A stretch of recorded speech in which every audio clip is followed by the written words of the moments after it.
Thank you. Thank you. My fellow Americans, it is an honor. It is an honor to be with you tonight because we're laying the groundwork for Kamala Harris to become our next president. And let me tell you why that is so important. I want you all to remember where we were 3.5 years ago.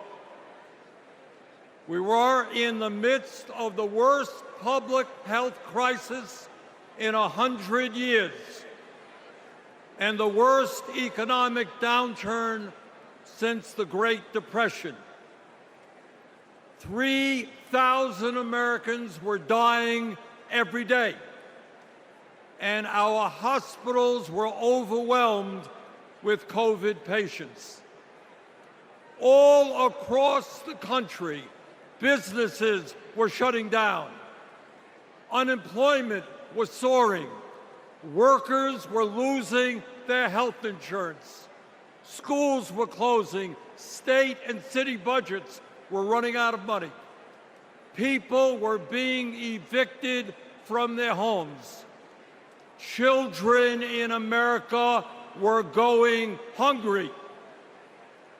That was the reality the Biden-Harris administration faced as they entered the Oval Office.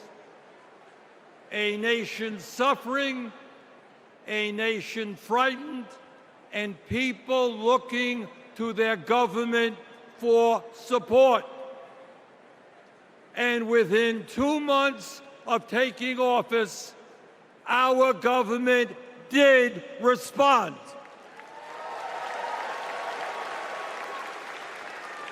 We passed the American Rescue Plan, which provided $1,400 for every man, woman, and child in the working class. We extended and expanded benefits for the unemployed. We provided emergency assistance for small businesses to stay open. We guaranteed health care coverage to tens of millions of Americans through one of the largest expansions of Medicaid in history. We provided rent relief and mortgage assistance, which prevented tenants and homeowners from being evicted. We established emergency food programs for hungry children and the elderly, and protected the pensions of millions of union workers and retirees from being slashed by up to 65%. Oh, and by the way, we cut childhood poverty by over 40% through an expanded child tax credit. Thank you, President Biden. Thank you, Vice President Harris. Thank you, Democratic Congress.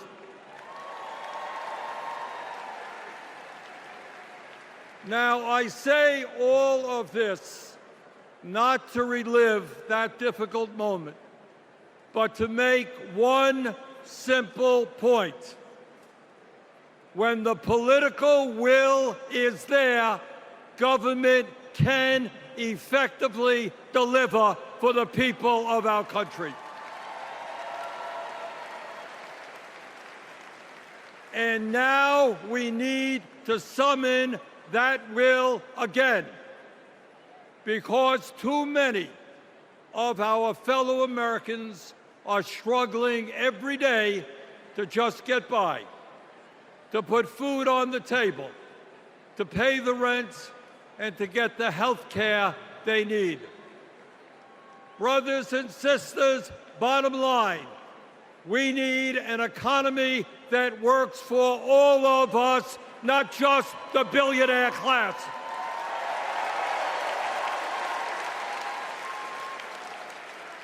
My fellow Americans, when 60% of our people live paycheck to paycheck, the top 1% have never, ever had it so good. And these oligarchs tell us we shouldn't tax the rich.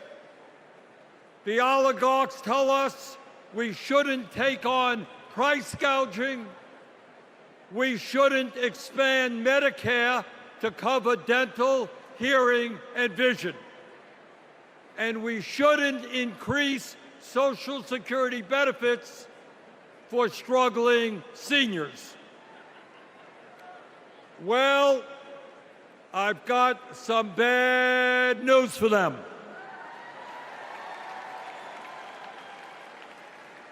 That is precisely what we are going to do.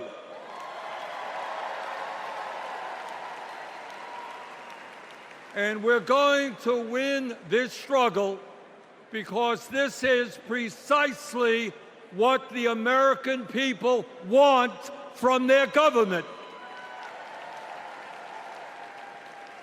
And my friends, at the very top of that to-do list is the need to get big money out of our political process.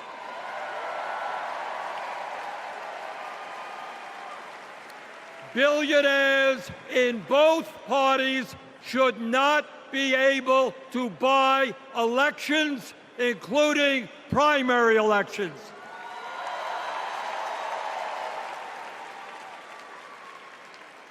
For the sake of our democracy, we must overturn the disastrous Citizens United Supreme Court decision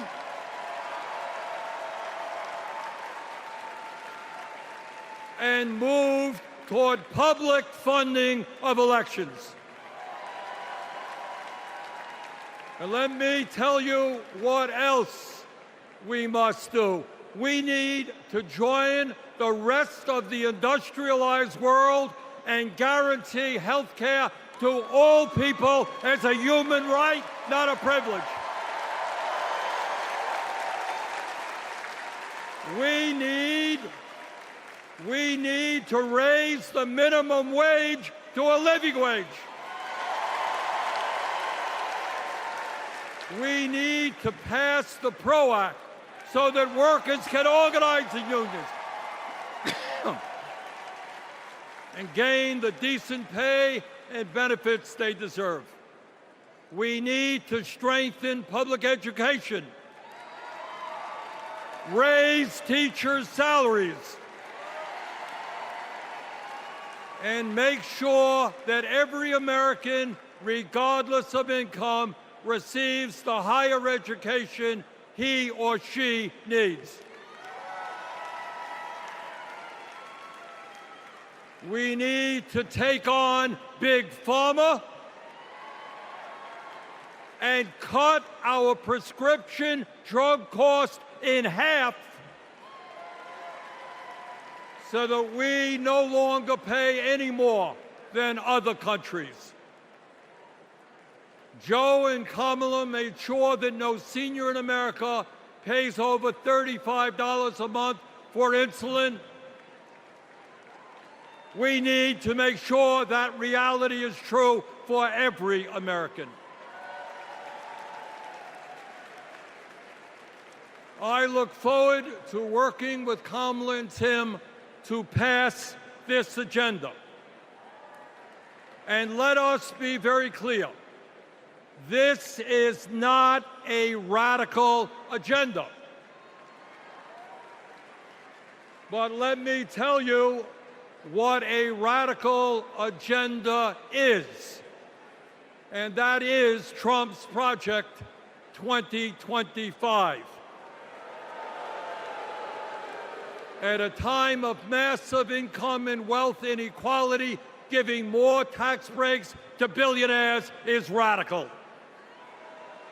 Putting forth budgets to cut Social Security, Medicare, and Medicaid is radical. Letting polluters destroy our planet is radical. And my friends, we won't let that happen.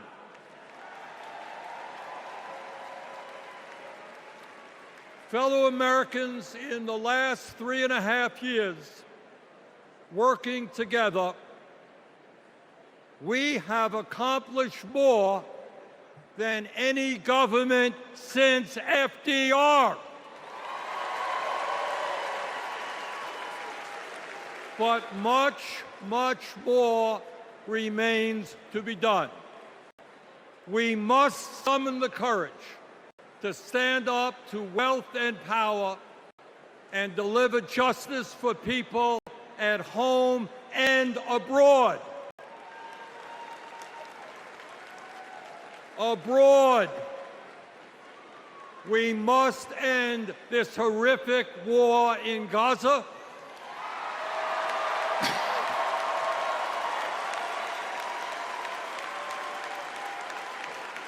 Bring home the hostages and demand an immediate ceasefire.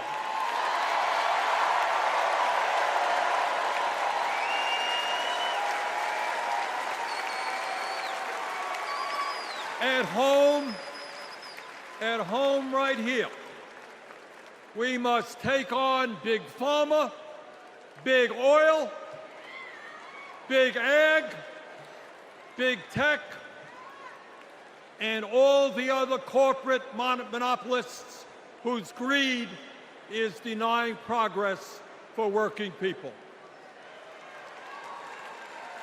On November 5th, let us elect Kamala Harris as our president, and let us go forward to create the nation we know we can become. Thank you all very much.